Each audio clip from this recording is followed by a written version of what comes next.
Assalamualaikum warahmatullahi wabarakatuh. Salam dan bahagia Bapak Ibu Guru hebat. Saya Widya Ernawati dari SMP Negeri 30 Sari, Kabupaten Malang, calon guru penggerak Angkatan 10. Rancangan dan tindakan untuk aksi nyata. Latar belakang belum menyeluruhnya pemahaman warga sekolah terutama tentang penerapan konsep-konsep inti dari budaya positif di sekolah seperti disiplin positif dan nilai kebajikan, motivasi perilaku manusia, posisi kontrol guru, keyakinan kelas, dan penerapan segitiga restitusi. Diharapkan jika seluruh konsep ini dapat dipahami oleh seluruh warga sekolah, maka akan tercipta budaya positif yang baik di lingkungan sekolah. Tujuan aksi nyata yang pertama, meningkatkan pengetahuan dan pemahaman tentang budaya positif di sekolah. Yang kedua, terbentuknya motivasi intrinsik pada diri murid dengan pembuatan keyakinan kelas. Tolak ukur 1. Terlaksananya diseminasi konsep inti budaya positif di sekolah. 2. Terbentuknya keyakinan kelas melalui kegiatan kesepakatan kelas yang dilakukan guru wali kelas bersama murid. 3. Murid dan guru konsisten dalam menjalankan keyakinan kelas yang sudah disepakati bersama. 4. Terlaksananya penyelesaian masalah murid menggunakan segitiga restitusi. Lini masa tindakan 1. Berkoordinasi dengan kepala sekolah untuk menjelaskan pentingnya penerapan budaya positif di sekolah dan meminta izin untuk diseminasi bersama rekan guru. 2. Berkoordinasi dengan rekan guru SMP Negeri 30 Sari untuk diseminasi pemahaman dan penerapan budaya positif. 3. Berkoordinasi dan berkolaborasi dengan murid di kelas untuk membuat keyakinan kelas. 4. Memantau, merefleksi, dan mengevaluasi keyakinan kelas yang telah dibuat dan disepakati. Dukungan yang dibutuhkan agar tindakan yang telah disusun dapat dilaksanakan secara lancar dan menyeluruh, dapat menumbuhkan budaya positif baik di sekolah maupun di masyarakat, yaitu dari kepala sekolah, rekan guru dan murid, sarana dan prasarana, dan orang tua murid. Berikut pelaksanaan diseminasi. Assalamualaikum warahmatullahi wabarakatuh. Waalaikumsalam warahmatullahi wabarakatuh. Salam dan bahagia Bapak Ibu Guru hebat SMP Negeri 30 Sari. Yang terhormat Bapak Kepala SMP Negeri 30 Sari. Yang saya hormati Bapak Ibu serta staf TU SMP Negeri 30 Sari. Di sini saya ingin menyebarkan pemahaman dan penerapan budaya positif di SMP Negeri 30 Sari. Namun sebelumnya, izinkan saya untuk memperkenalkan diri. Saya Widya Ernawati dari SMP Negeri 30 Sari, calon guru penggerak angkatan ke-10 dari Kabupaten Pemalang. Adanya saya di sini, saya ingin mensosialisasikan tentang pemahaman dan penerapan budaya positif, terutama di SMP Negeri 30 Sari. Untuk elaborasi pemahaman, di sini konsep utama dari modul budaya positif itu ada 6. Yang pertama, disiplin positif dan nilai-nilai kebajikan universal. Yang kedua, teori motivasi, hukuman, dan penghargaan, restitusi. Yang ketiga, keyakinan kelas. Yang keempat, kebutuhan dasar manusia dan dunia berkualitas. Yang kelima, restitusi, di mana di sini tentang 5 posisi kontrol guru. Yang keenam, segitiga restitusi. Berdasarkan filosofi Ki Hajar Dewantara, di mana tentang pendidikan ini, pendidikan adalah menuntun tumbuh atau hidupnya kekuatan kodrat yang ada pada anak, agar dapat memperbaiki lakunya untuk mencapai keselamatan dan kebahagiaan yang setinggi-tingginya, baik sebagai manusia ataupun sebagai anggota masyarakat. Sedangkan pendidik ini adalah pamong dalam memberi tuntunan dan arahan agar murid tidak kehilangan arah dan membahayakan dirinya. Sekolah ini diibaratkan sebagai tanah, tempat bercocok tanam, sehingga guru atau kita itu harus mengusahakan sekolah menjadi lingkungan yang menyenangkan bagi murid. Kita bisa menjaga dan melindungi murid kita dari hal-hal yang tidak baik. Dengan demikian, karakter murid itu akan tumbuh dengan baik. Ini untuk filosofi Ki Hajar Dewantara, di mana kita itu tujuannya adalah mencapai keselamatan dan kebahagiaan yang setinggi-tingginya sebagai manusia dan juga anggota masyarakat, ini kita sangat mengenal dari semboyan Ki Hajar Dewantara yang ada 3, yaitu Ing Ngarsa Sung Tulodo, yang artinya ini napa Pak Wahidin artinya nggih? Di depan memberikan contoh atau teladan ya. Kalau yang kedua Ing Madya Mangunkarsa, napa Bapak Ibu niki? Di tengah memberikan motivasi. Yang terakhir Tutwuri Handayani, di belakang memberikan dorongan. Nah, yang sering kita lakukan atau yang terkenal dengan dunia pendidikan itu adalah Tutwuri Handayani. Bahkan semboyan untuk sekolah, semua sekolah atau pendidikan dunia pendidikan ini menggunakan semboyan dengan Tutwuri Handayani. Nah, perubahan paradigma atau stimulus respon, teori kontrol dan miskonsepsi yang dijabarkan oleh William Glasser ini ada 4 macam. Yang pertama adalah ilusi guru mengontrol murid, di mana kita itu sebagai guru tidak bisa memaksa murid. Yang kedua, ilusi bahwa semua penguatan positif, efektif, dan bermanfaat. Di sini memungkinkan murid kita itu akan sadar dan bisa menolak berbagai macam bujukan. Contohnya ketika jenengan mengepal tangan ada sesuatu yang berharga di tangan panjenengan sedanten, itu ada seseorang yang menginginkan. Pasti jenengan dari dalam diri jenengan sendiri ada yang berusaha untuk mempertahankan, ada juga yang terlena dengan bujukan. Akhirnya mau membuka, mau memberikan apa yang ada di genggaman panjenengan. Jadi murid itu nanti akan sadar menerima bujukan atau menolak bujukan. Yang ketiga, ilusi bahwa kritik dan membuat orang merasa bersalah dapat menguatkan karakter. Di sini kita bisa mengontrol murid menuju identitas gagal. Yang terakhir, ilusi bahwa semua orang dewasa memiliki hak untuk memaksa.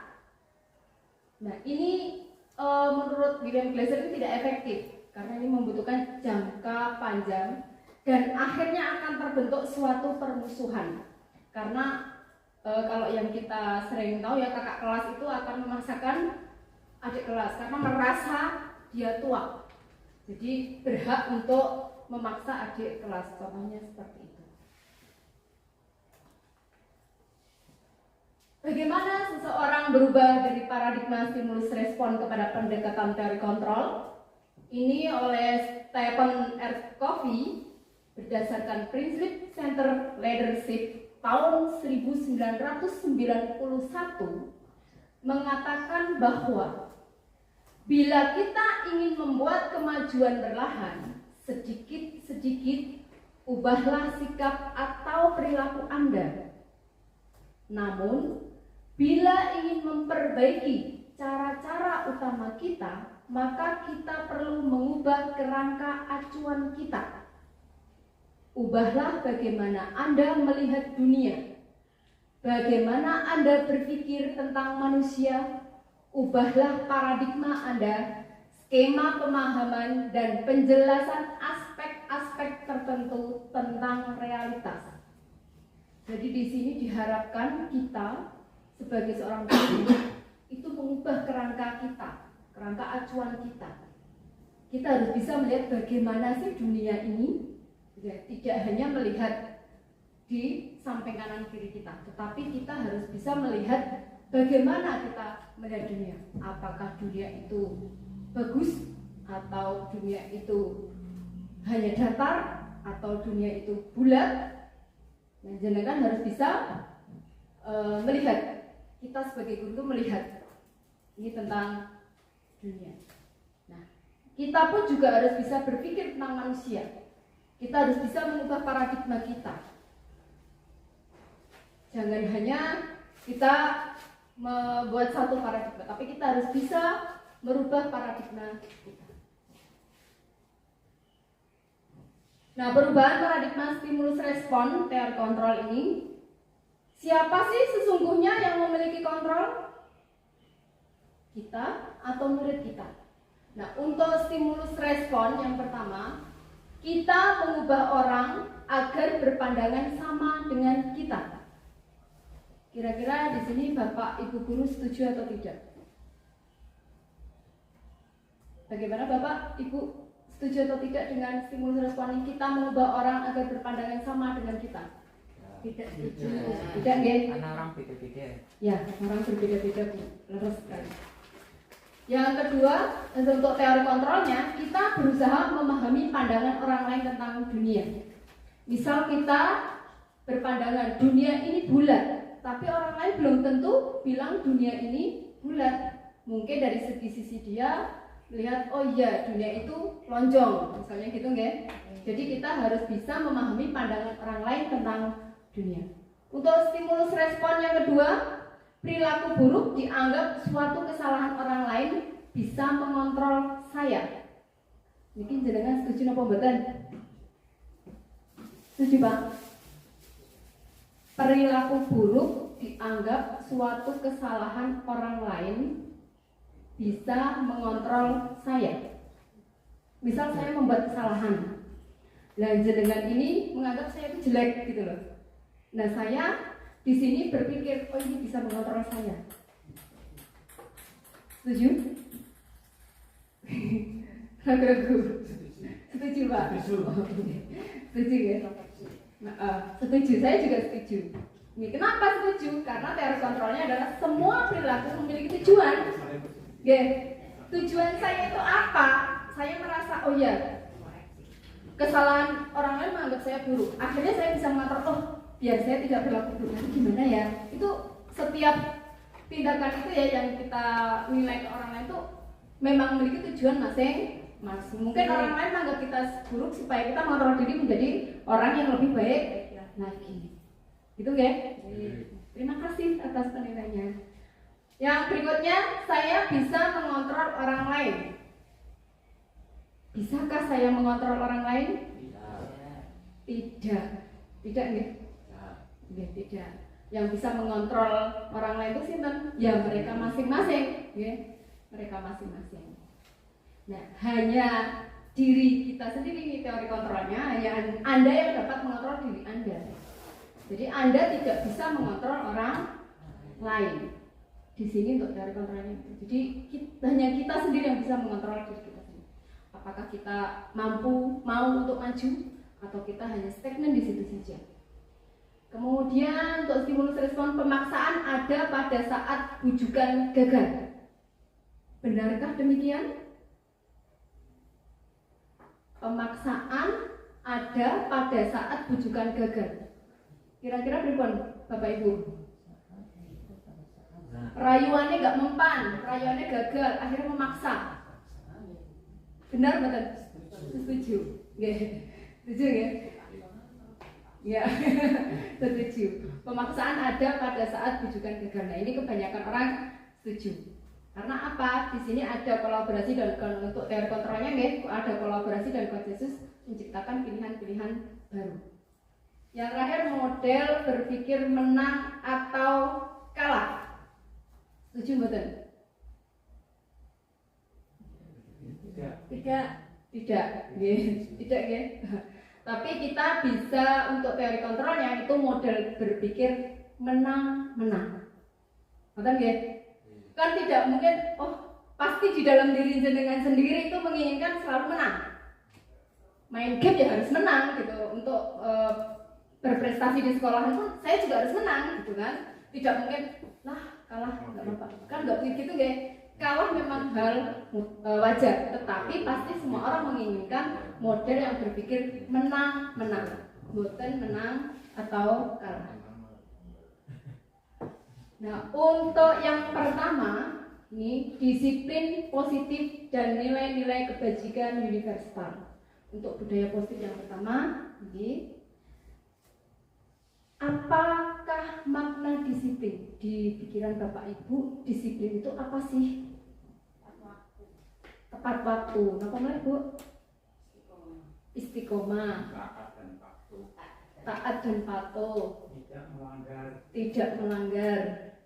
Ternyata banyak sekali artinya konsisten.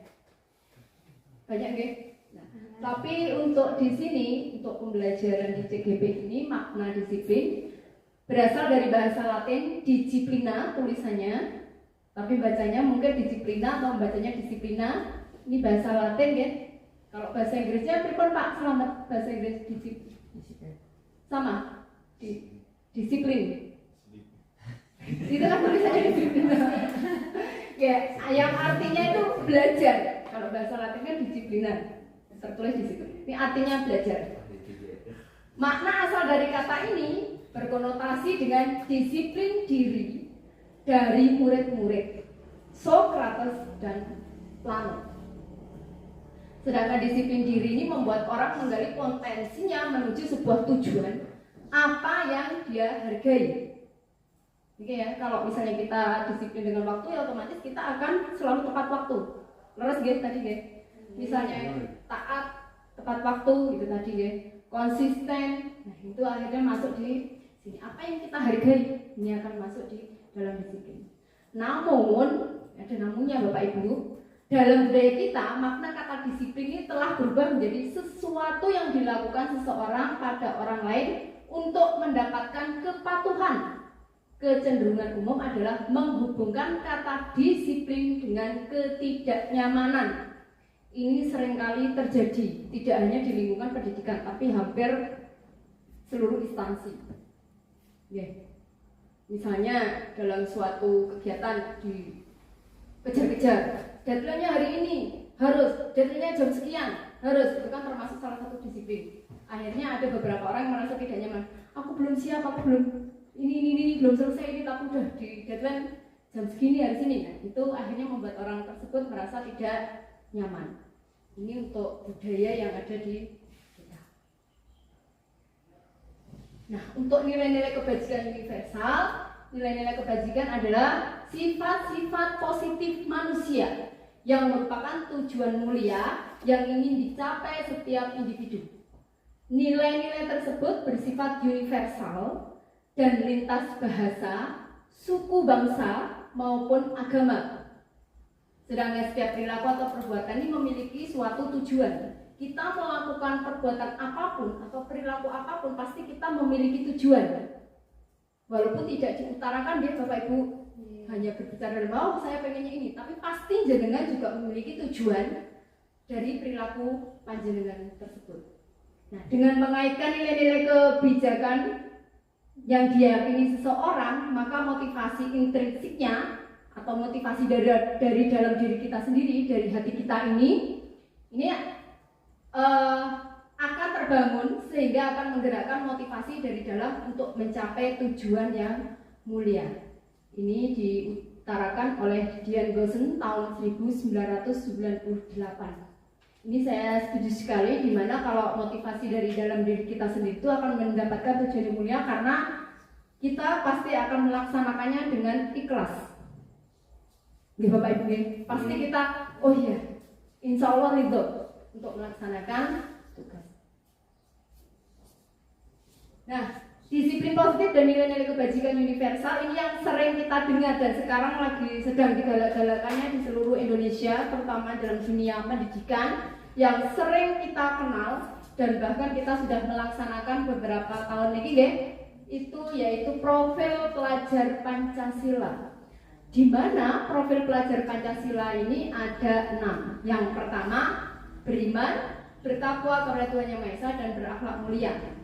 Yang kedua, mandiri. Yang ketiga, bernalar kritis. Yang keempat, berkebinekaan global. Yang kelima, bergotong royong. Dan yang keenam, kreatif. Ini yang sering kita adakan, bahkan sudah 2 tahun ini berdasarkan kurikulum Merdeka itu kita menanamkan profil pelajar Pancasila dengan mereka ada karyanya, ada gerakannya, itu juga alhamdulillah di sekolah kita di SMP Negeri 30 Sari untuk profil pelajar Pancasilanya sudah berkembang sesuai harapan. Anak-anaknya sudah mulai maju, sudah mulai paham, oh iya ternyata beriman bertakwa kepada Tuhan Yang Maha Esa dan berakhlak mulia itu bisa tertanam pada diri siswa kita. Kemudian mandiri di SMP Negeri 30 Sari, alhamdulillah anak-anaknya kita sudah bisa untuk mandiri. Ya, walaupun misalnya, oh ya sudah mau maju, kita awalnya malu-malu, kita sebagai bapak ibu guru, ayo mas maju, ternyata kita dorong mereka pun mau untuk mandiri. Kemudian bernalar kritis, alhamdulillah anak-anak kita juga sudah bernalar kritis ya. Terbukti mereka mampu, apalagi yang sekarang sudah ada yang menjuarai, walaupun harapan satu tapi sudah sangat bagus sekali. Kemudian berkebinekaan global, siswa-siswi kita tidak memandang suku, tidak memandang agama, tidak memandang ras, ternyata mereka mau satu kesatuan. Yang terakhir bergotong royong, mereka alhamdulillah untuk siswa-siswi kita sudah melakukan gotong royong dengan mereka mau bekerja sama dalam hal kebersihan, dalam hal untuk keindahan sekolah kita. Yang terakhir kreatif, mereka dibuktikan dengan proyek P5-nya yang kemarin deh, anak-anak kita kreatif bisa menciptakan suatu barang dari barang bekas, bisa menciptakan tarian yang sangat kreatif sekali, sehingga kita untuk profil pelajar Pancasilanya alhamdulillah siswa-siswi SMP Negeri 30 Sari sudah berkembang sesuai harapan. Untuk budaya positif yang kedua yaitu teori motivasi, hukuman, dan penghargaan atau restitusi.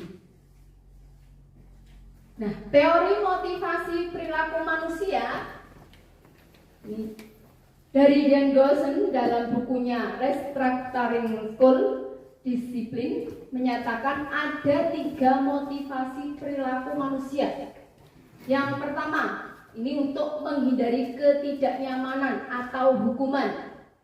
Di mana di sini ini motivasi paling rendah dari manusia. Ini ya, pasti semua orang itu kebanyakan kita juga kadang-kadang saya sendiri. Kadang saya untuk menghindari hukuman saya harus seperti ini. Nah, pasti dalam diri kita itu akan bertanya, apa sih yang akan terjadi apabila saya tidak melakukannya? Gitu ya. Kalau saya tidak melakukan ini, apa sih yang akan terjadi? Nah, ini sebenarnya ini manusia atau kita itu sedang menghindari permasalahan yang mungkin nanti akan muncul dan berpengaruh pada mereka, ya baik secara fisik, secara psikologis maupun tidak terpenuhinya kebutuhan mereka. Jadi bila mereka melakukannya atau mereka tidak melakukannya tindakan tersebut, ini secara psikisnya akan berubah. Jadi di sini untuk menghindari nyamanan atau menghindari hukuman. Ini yang pertama ya, teori motivasi. Yang kedua, untuk mendapatkan imbalan atau penghargaan dari orang lain. Nah, untuk orang yang berperilaku ini, itu dia ada di bagian tengah, maka orang itu akan bertanya, apa sih yang akan saya dapatkan? Ya, kalau yang pertama tadi kan, apa sih yang akan terjadi gitu ya. Kalau yang kedua ini, apa sih yang akan saya dapatkan apabila saya melakukannya? Nah, di sini diimbangi dengan mengharapkan suatu imbalan. Jadi ya, misal kita memberikan perintah ke anak, Mas, tumbas ini nanti tak kasih upah. Nah, itu termasuk anak itu akan mau melaksanakan karena dia mengharapkan imbalan. Nah, orang yang seperti ini itu akan melakukan sebuah tindakan untuk mendapatkan pujian dari orang lain yang menurut mereka itu penting dan mereka letakkan dalam dunia berkualitas mereka. Di sini mereka juga akan melakukan sesuatu untuk mendapatkan hadiah, pengakuan, imbalan. Motivasi ini dan motivasi yang pertama yang menghindari ketidaknyamanan hukuman ini termasuk motivasi yang bersifat eksternal dari luar.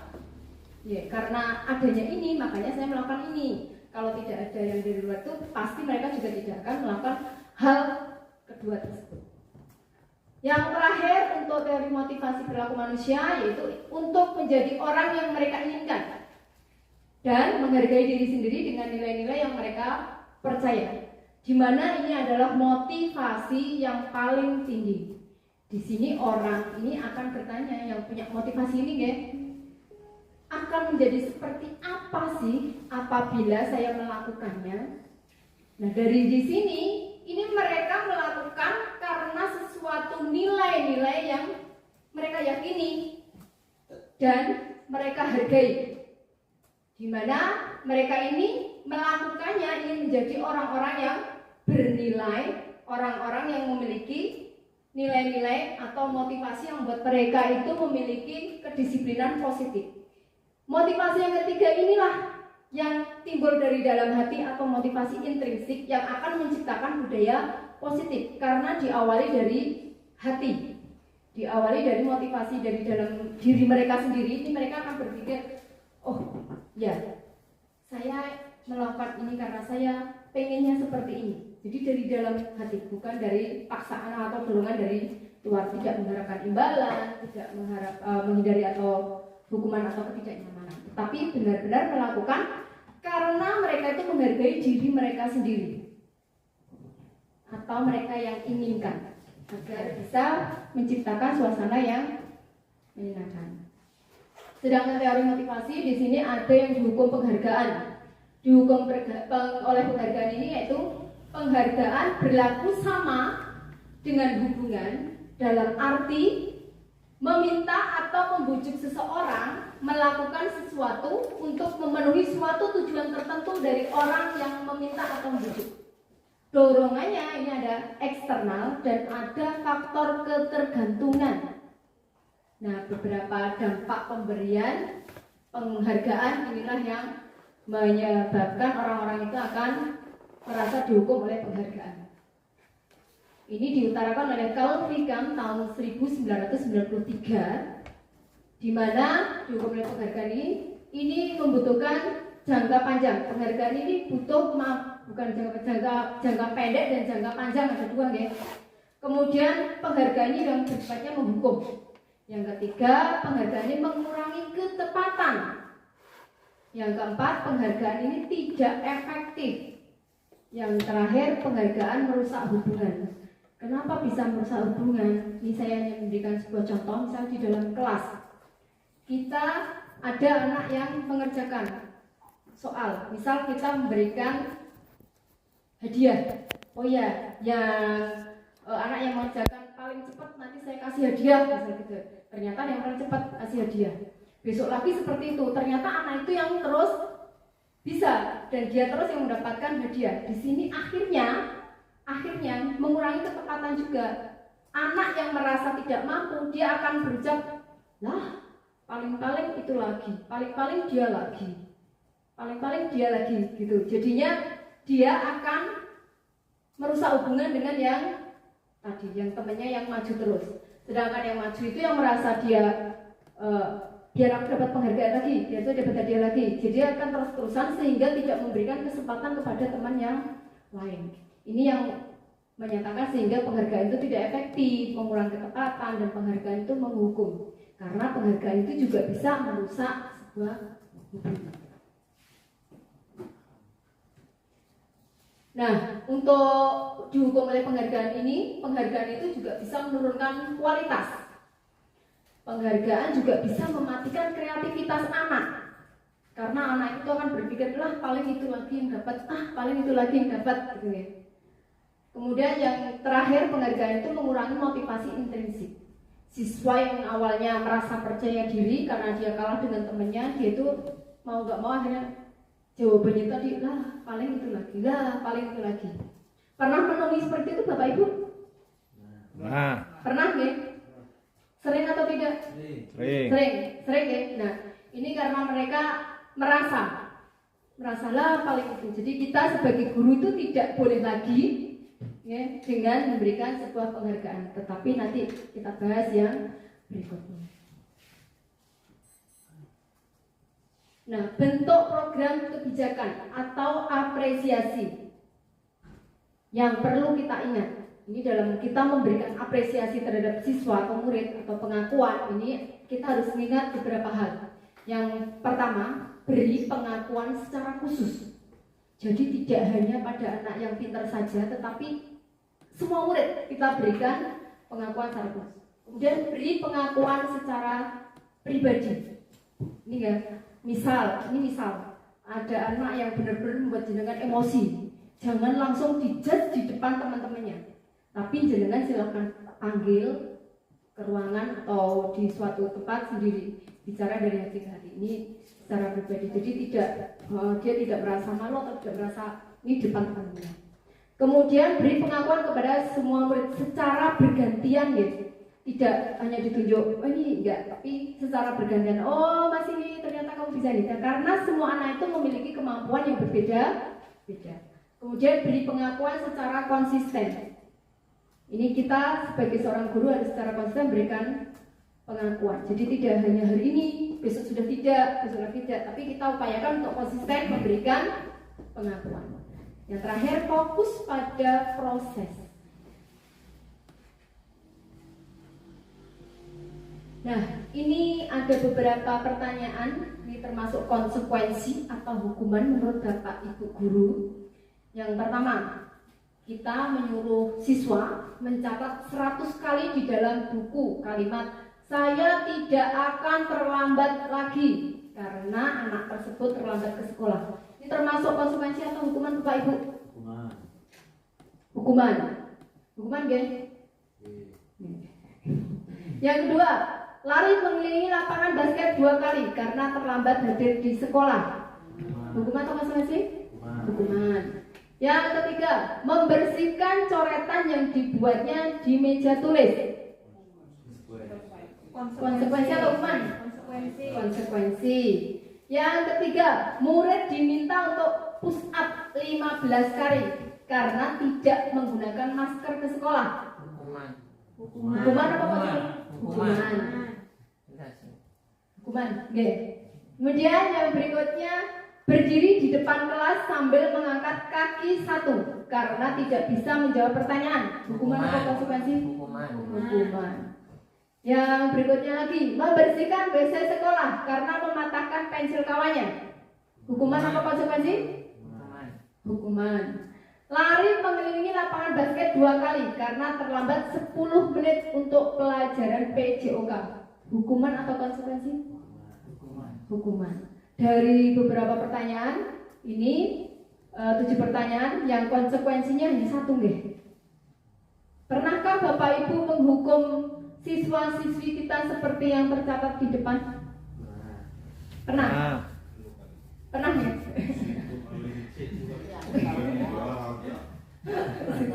Pernah. Hukuman apa Pak yang berikan? Lari mengelilingi lapangan. Lari mengelilingi lapangan. Kenapa disuruh lari mengelilingi lapangan? Ya, pakai kaos olahraga. Pakai kaos olahraga.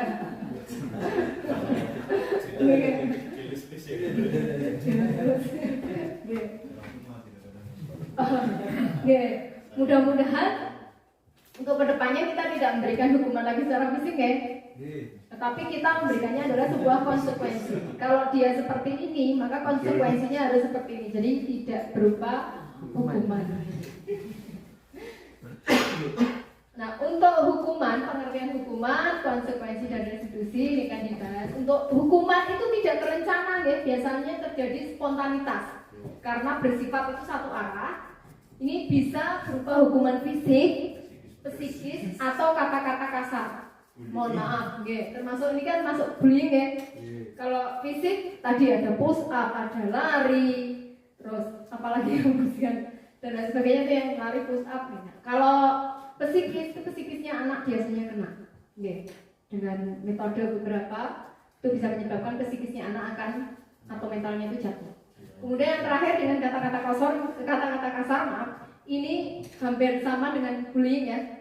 Ini bisa mengucapkan anak-anak itu enggak begitulah. Intinya semuanya kata-kata kasar itu alhamdulillah sedia menyebabkan anak kadang-kadang merasa minder. Itu bisa masuk psikisnya juga. Sedangkan konsekuensi ini bersifat terencana atau yang sudah disepakati. Nah, bentuk-bentuk konsekuensi ini dibuat oleh pihak guru atau sekolah. Ini termasuk salah satu tata tertib. Kalau misalnya anak melanggar seperti ini, maka konsekuensinya dia akan seperti ini. Itu biasanya disepakati oleh siswa juga, wali murid dan sekolah. Yang terakhir, restitusi. Ini adalah proses menciptakan kondisi bagi murid untuk memperbaiki kesalahan mereka sehingga mereka bisa kembali pada kelompok mereka dengan karakter yang lebih kuat. Dikemukakan oleh Gosen tahun 2004. Perbedaan hukuman dan konsekuensi, Bapak Ibu. Nah, untuk hukuman ini sesuatu yang menyakitkan harus terjadi. Tadi ada yang bersifat fisik, psikis atau kata-kata kasar. Tetapi kalau konsekuensi itu sesuatu harus terjadi. Karena seperti ini, maka dia konsekuensinya harus seperti itu. Kemudian untuk hukuman membuat anak sakit baik fisik maupun hati untuk jangka waktu yang lama. Ya, biasanya kadang-kadang kata-kata itu yang akan melekat di dalam hati sehingga anak itu biasanya selalu ingat dengan kata-kata yang kasar. Kemudian untuk konsekuensi itu membuat anak merasa tidak nyaman dalam jangka waktu yang pendek, hanya sebentar saja, tidak dalam waktu yang lama. Jadi mereka nanti kalau sudah tahu konsekuensinya dia akan, oh iya, saya tahu konsekuensinya. Kalau seperti ini maka konsekuensinya nanti saya akan seperti ini. Jadi mereka cepat melupakan. Gitu. Untuk hukuman, anak membenci kedisiplinan. Niki setuju gak? Anak itu paling dengan kedisiplinan itu tidak suka gak?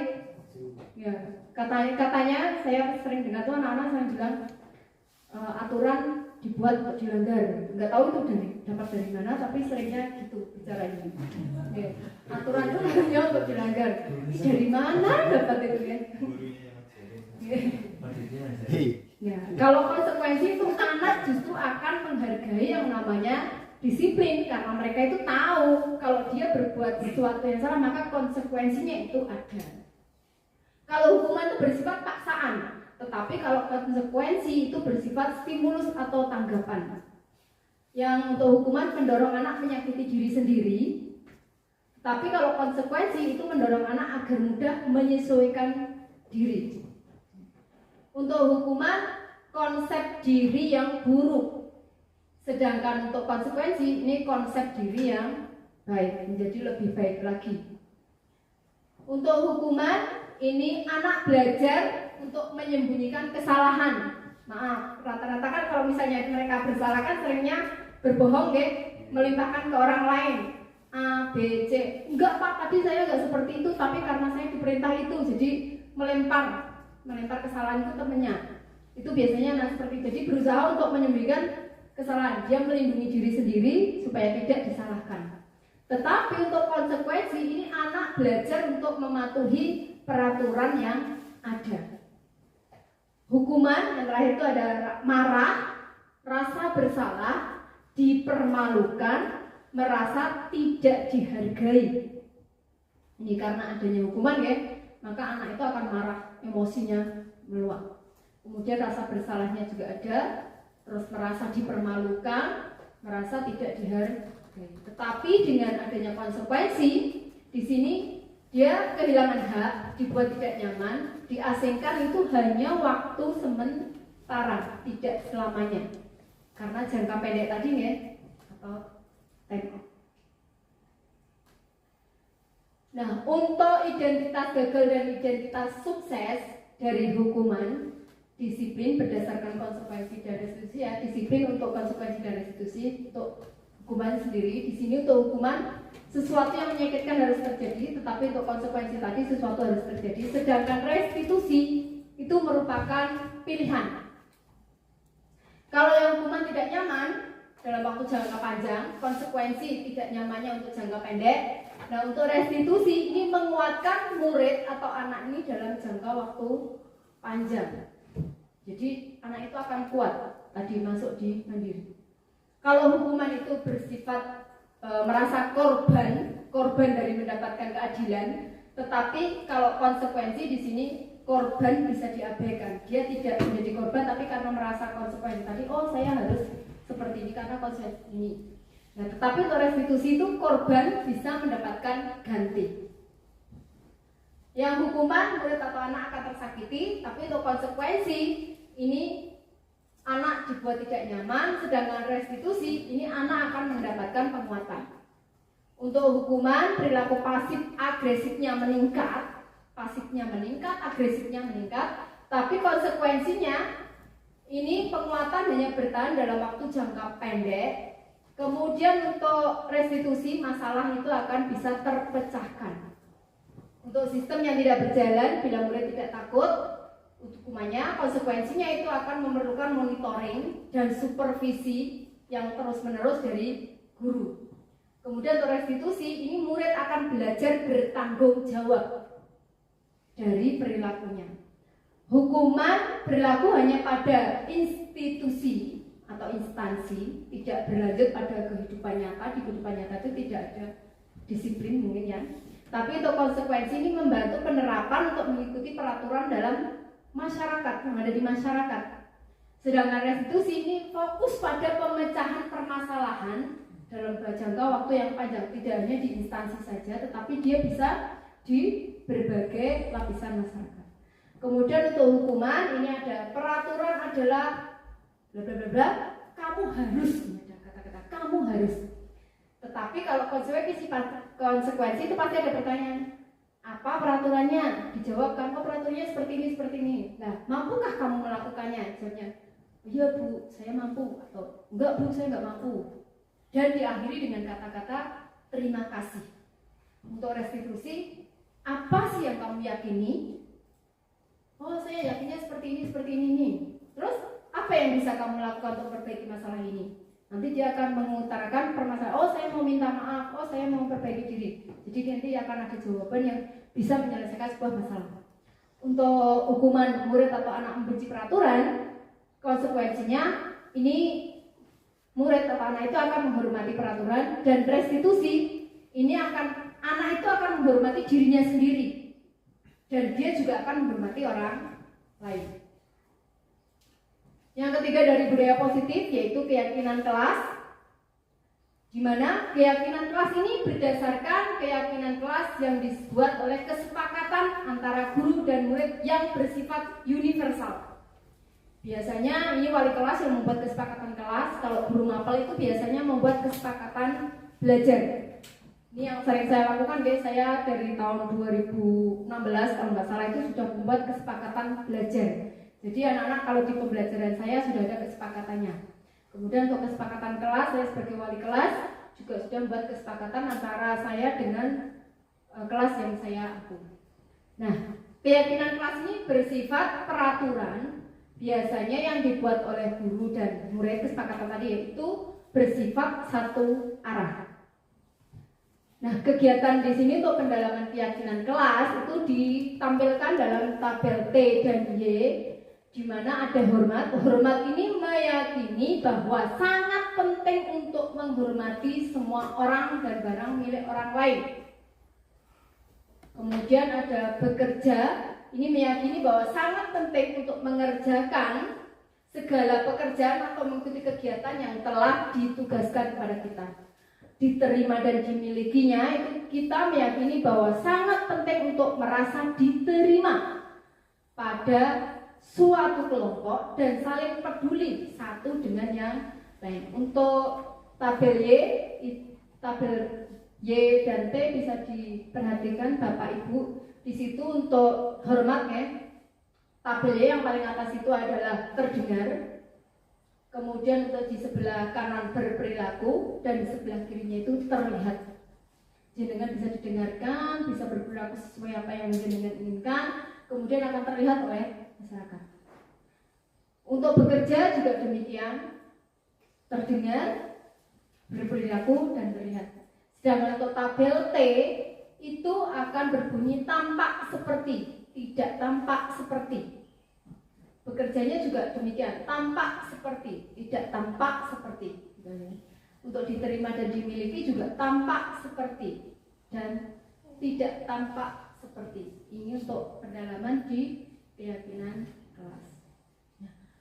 Ada peraturan dan ada keyakinan kelas. Contoh peraturan, selalu kembalikan buku ke tempatnya, sehingga keyakinan kelasnya itu akan muncul sebagai sebuah tanggung jawab.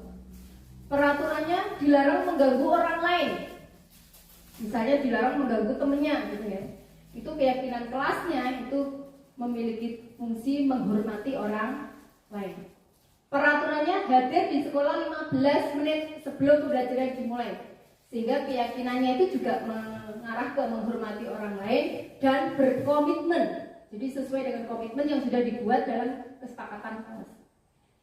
Untuk peraturan dilarang melakukan kekerasan, maka keyakinan kelasnya ini salah satunya adalah keselamatan dan kembali lagi menghormati orang lain. Untuk peraturan dilarang menggunakan narkoba, insya Allah di kita tidak ada ya. Jadi ini biasanya tidak masuk di peraturan kelas, tapi di sini sebagai contoh dilarang menggunakan narkoba. Di sini keyakinan kelasnya untuk apa? untuk kesehatan. Peraturan bergantian atau menunggu giliran. Maka keyakinan kelasnya di sini salah satunya adalah menghormati orang lain dan melatih untuk kita bisa bersabar. Peraturan gunakan masker. Nah, keyakinan kelasnya ini sebagai kesehatan, menjaga kesehatan kita dan sebagai keselamatan kita supaya terhindar dari debu atau virus. Yang terakhir untuk peraturan contoh, jangan berlari di kelas atau di koridor. Nah, di sini untuk keyakinan kelasnya itu juga sebagai keselamatan kita dan keamanan. Itu contoh peraturan dan menurut keyakinan. Untuk budaya positif yang keempat yaitu kebutuhan dasar manusia dan dunia berkualitas. Kebutuhan dasar manusia dan dunia berkualitas, ada 5 macam kebutuhan dasar manusia. Yang pertama yaitu kebutuhan manusia itu untuk bertahan hidup, atau yang disebut bahasa Inggrisnya survival. Lurus Pak, selamat. Barangkali saya salah ya karena saya tidak bisa bahasa Inggris. Jadi survival. Ini kebutuhan kita untuk bisa bertahan hidup. Kemudian yang kedua itu ada cinta dan kasih sayang, love and belonging. Report Pak, lurus. Barangkali saya salah ya. Di situ tulisannya love and belonging.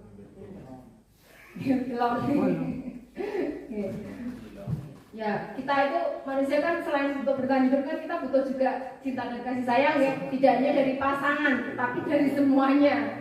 Mungkin dari teman, dari sahabat, dari masyarakat. Kemudian yang ketiga ada kebebasan. Kita juga membutuhkan sebuah kebebasan atau freedom. Ini ya, kebebasan. Yang keempat, ini kesenangan. Kita juga membutuhkan kesenangan. Kebutuhan dasar kita ya. Jadi fun. Fun apa fun? Fun. Tulisannya fun ya. Tulisannya bacanya fun. Di sini. Yang terakhir ada kekuasaan atau power. Nah, kita sebagai manusia itu biasanya dari kelima-limanya, walaupun tidak dalam satu tindakan itu langsung kelimanya, tapi tidak. Ya, untuk bertahan hidup kita harus gimana sih? Untuk bertahan hidup, Bapak Ibu, makan, minum, apa boleh Pak? Tidur, terus? Kalau malah pasti membutuhkan kayak kita membutuhkan 5 kebutuhan pokok ya, papan, sandang, pangan, perumahan.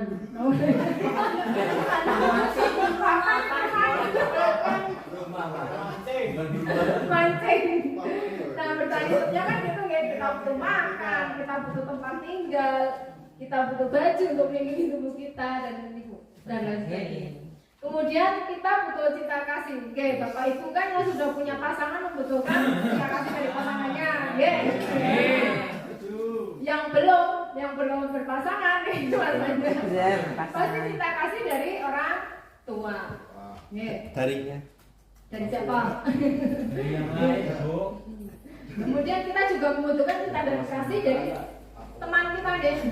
Kalau tidak ada kasih sayang, otomatis tidak akan terjalin ke keluarga yang sangat erat. Kemudian dari anak-anak kita, dari keluarga kita, dari semuanya. Yang ketiga kita butuh kebebasan. Biasanya kalau cenderung saya melihat anak-anak sini kayak butuh kebebasan. Kalau dikasih tugas susah tuh mereka ada aja tingkahnya karena ternyata mereka butuh kebebasan. Begitu juga dengan kita juga membutuhkan sebuah kebebasan, tidak terkekang terus. Padahal kita juga nggak pernah terkekang deh. Kemudian ada kesenangan. Pasti Bapak Ibu juga membutuhkan sebuah refreshing untuk kesenangan deh. Nggak tahu refreshingnya kemana, mungkin ke Gucci atau mungkin ke Tanggeban atau mungkin kemana, pasti butuh refreshing karena itu termasuk salah satu kesenangan untuk kita. Oke. Kemudian yang terakhir kita butuh kekuasaan atau power, di mana sesekali kita harus memiliki kekuatan untuk membuktikan bahwa kita itu juga bisa berkuasa atau bisa menciptakan sesuatu yang memberikan kita sebuah penghargaan. Nah, untuk yang kelima, ini ada 5 posisi kontrol. 5 posisi kontrol. Yang pertama adalah penghukum. Ini biasanya kalau bersifat penghukum itu orangnya nadanya tinggi. Kalau yang di video yang kemarin itu ya, namin, sambil bentak-bentak gitu ya, matanya melotot ya, kemudian jarinya menunjuk-nunjuk gini gitu ya. Insya Allah Bapak Ibu guru di SMP Negeri 30 Sari tidak ada yang seperti ini ya, tidak ada. Saya belum pernah melihat soalnya. Sabar semua ya. Asap totok. Pak Sabto tidak, tapi disegani ya. Baik hati. Saya tidak sombong. Nah, tidak sombong ya. Apa iya? Yang posisi yang kedua yaitu membuat merasa bersalah. Di sini biasanya ditunjukkan dengan nada suara melemah, halus, atau terkadang sayu-sayu gitu ya, terlihat agak sedih-sedih gimana gitu. Bahasa tubuhnya dengan merapat pada anak. Ya, kamu gak kasihan sama saya, kan saya udah capek-capek begini, masa kamu gak boleh dengan gitu loh, dengan agak rayuan gitu ya, tapi dengan mimik yang menyedihkan. Nah, kata terus Pak. Yang ketiga, ini posisi yang ketiga yaitu sebagai teman. Ini biasanya dengan ada suara ramah, akrab, dan bercanda untuk bahasa tubuh formalnya ya. Ini di sini banyak sekali yang berusaha menjadi teman. Bapak Ibu gurunya lebih banyak ke teman juga ya. Ramah ke anak-anak kita. Yang keempat, ini posisi sebagai pemantau. Ini biasanya datar orangnya, bahasanya formal dengan nada datar, kurang ramah, kurang akrab dengan siswa. Ini gimana, bukan sebuah penghukum, tapi beliau itu memantau. Jadi menerapkannya dengan orang yang berwibawa gitu, tidak ada bercandanya, tidak serius, tidak bercanda, tapi datar. Kemudian untuk posisi yang terakhir yaitu sebagai manajer, ini beliau itu akan berbicaranya itu dengan nada suara yang tulus, ikhlas, bahasa tubuhnya tidak kaku, dan ini bisa mendekat pada murid. Ini sebagai manajer. Nah, kita sebagai guru kalau bisa ya, kita harus bisa menjadi berada di posisi sebagai manajer. Nah, ini untuk identitas gagal menurut 5 posisi kontrol tadi. Kemudian ada identitas berhasil. Kalau posisi identitas gagal itu berarti penghukum dan pembuat orang merasa bersalah. Sedangkan identitas berhasil atau sukses itu sebagai teman dan pemantau. Nah, identitas berhasil, sukses, tapi menghargai diri sendiri, itulah sebagai manajer. Mudah-mudahan Bapak Ibu guru yang ada di SMP Negeri 30 Sari ini, kita semua berada di posisi yang kelima, yaitu sebagai posisi manajer. Untuk identitas gagal yang penghukum ini biasanya kan menunjuk-nunjuk anak-anak merasa tersakiti, kemudian kita juga bicaranya menyindir, biasanya penghukum ya. Kemudian buat rasa bersalah, seharusnya saya kecewa dengan kamu, itu merasa bersalah. Terus kalau untuk teman ini dengan membuat alasan-alasan yang bisa diterima oleh murid.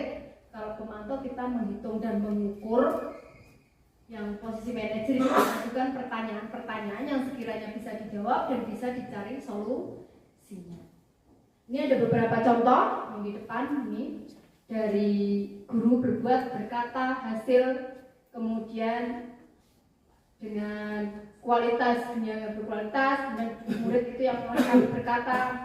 Kadang-kadang ketika kita dihukum itu murid berkata untuk kualitas dunia berkualitas itu, biarkan saja, nanti juga marah-marah lagi. Kadang-kadang ada siswa yang seperti itu kan, biarkan saja, nanti juga marah-marah lagi. Biasanya gitu. Kalau pembuat orang yang merasa bersalah, biasanya murid itu kan berkata, maafkan saya Bu, maafkan saya Pak, gitu kan. Nah, kalau sebagai teman, saya pikir Bapak teman saya, ternyata begitu. Atau saya pikir Ibu teman saya, ternyata begitu, gitu ya jawabannya. Anak-anak biasanya seperti itu. Kalau pemantau, berapa bintang yang akan saya peroleh? Kalau misalnya kita memberikan sebuah penghargaan berupa bintang ya, itu anak akan bertanya, berapa banyak bintang yang saya harus peroleh? Harus 10? Harus 11? Berapa halaman yang harus saya tulis Bu? Berapa halaman yang harus saya tulis Pak? Itu seperti itu. Kemudian kalau sebagai manajer itu anak itu akan berkata, bagaimana saya harus bisa memperbaiki keadaan? Kalau misalnya anaknya lagi bermasalah, gitu, ada kasus gitu ya. Bagaimana caranya supaya saya bisa memperbaiki keadaan yang semula bermusuhan menjadi tidak bermusuhan. Nah, untuk dampaknya pada murid dari penghukum itu adalah dia akan berusaha mengulangi kesalahan. Kesalahan itu akan diulang, paling-paling dihukum lagi, paling-paling dihukum ini, paling-paling dihukum gini. Jadi dia akan mengulangi lagi. Tetapi kalau membuat orang merasa bersalah itu akan merasa rendah diri, alias minder anaknya.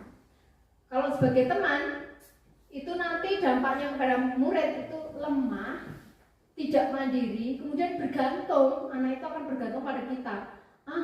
Bu Lydia orangnya eman, jadinya saya gini. Jadi bergantung sama gurunya, gitu ya.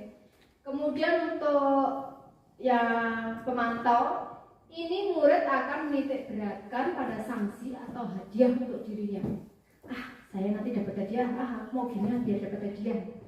Atau sebaliknya, takutnya nanti dapat hukuman ini. Jadi dia ada sanksi, merasa menitik beratkan pada sanksi atau hadiah tersebut. Tetapi kalau sebagai manajer, maka siswa itu atau murid itu akan mengevaluasi bagaimana cara dia untuk memperbaiki diri. Ini 5 posisi kontrol dari identitas gagal, identitas berhasil atau sukses yang mengharapkan imbalan atau ketergantungan pada orang lain, atau identitas berhasil dan sukses yang menghargai diri sendiri. Nah, pernyataan-pernyataan di sini.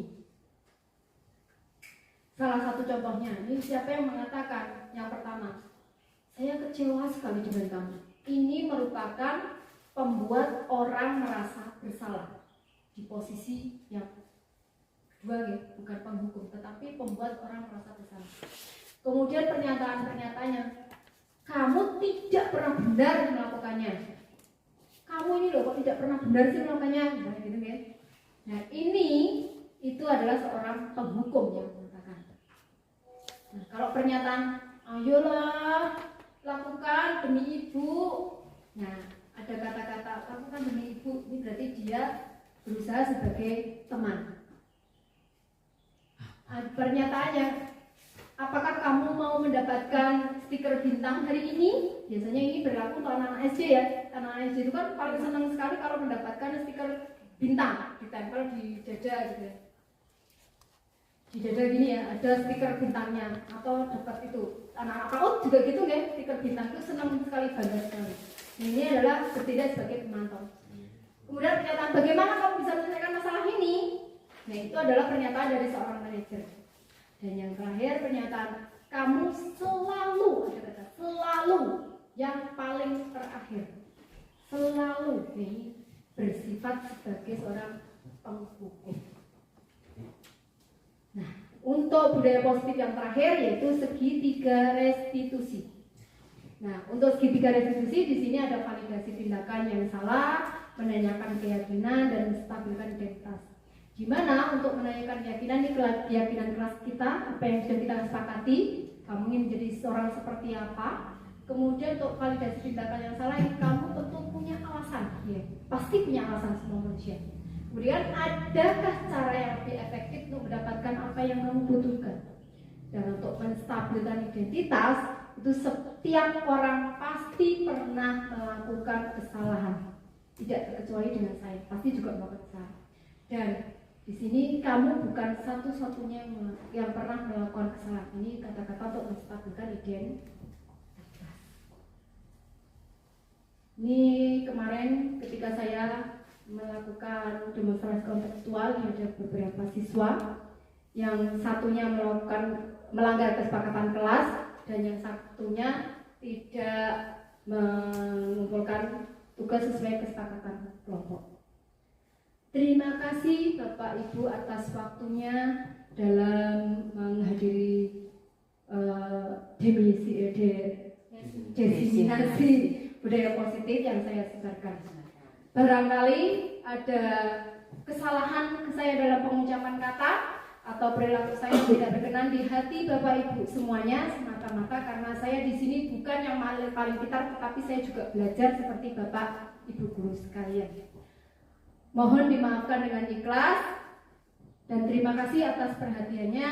Saya akhiri. Assalamualaikum warahmatullahi wabarakatuh.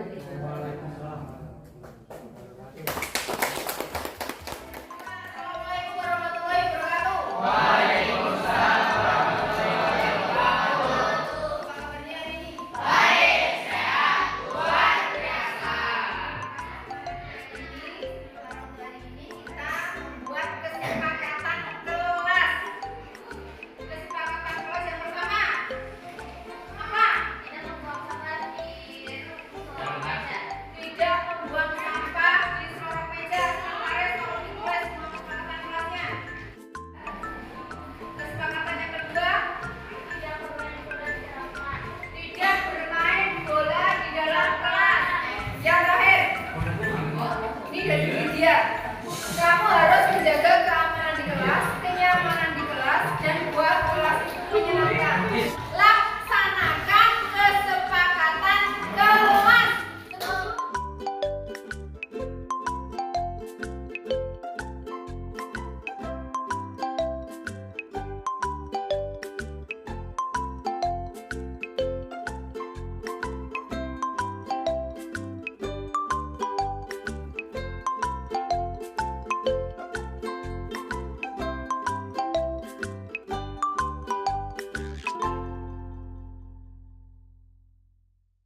Refleksi, pelaksanaan diseminasi menyebarkan pemahaman dan penerapan budaya positif kepada rekan guru di SMP Negeri 30 Sari berjalan lancar dan tertib. Rekan guru berperan aktif dalam proses diseminasi. Terima kasih, salam dan bahagia Bapak Ibu Guru hebat. Wassalamualaikum warahmatullahi wabarakatuh.